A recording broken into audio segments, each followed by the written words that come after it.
Channel of Vadodara. Vadodara શહેરના કારેલીબાગ ખાતેના Amitnagar circle પાસે એક 8 વર્ષીય બાળકનું અકસ્માતમાં મોત નીપજ્યું છે। કારેલીબાગ અમિતનગર સર્કલ પાસે એસટી બસની અડફેટે દેવી પૂજક પરિવારના 5 વર્ષના બાળકનું કમકમાટી ભર્યું મોત નીપજ્યું છે। રાત્રિ બજાર તરફથી અમદાવાદ જવા સિગ્નલ પાસે પસાર થતી બસની તરફ અચાનક દોડી આવેલ બાળક રવિના માથા ઉપર એસટી બસના પૈડા ફરી વળતા તેનું મોત નીપજ્યું। અમિતનગર બ્રિજ નીચે રહેતા અને ફુગ્ગા વેચીને જીવન નિર્વાહ કરતા દેવી પૂજક પરિવારો પાણી ભરવા માટે સામે આવેલી ચા નાસ્તાની દુકાનો પાસે ગયા હતા, જ્યાં 5 વર્ષનું બાળક દોડતું રોડ ક્રોસ કરી રહ્યું હતું।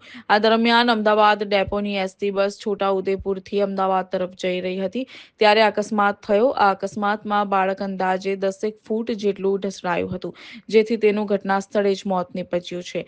બનાવને પગલે લોકટોળા એકત્રિત થઈ ગયા હતા। જોકે બનાવની જાણ પોલીસને કરવામાં આવતા પોલીસ પણ દોડી આવી હતી।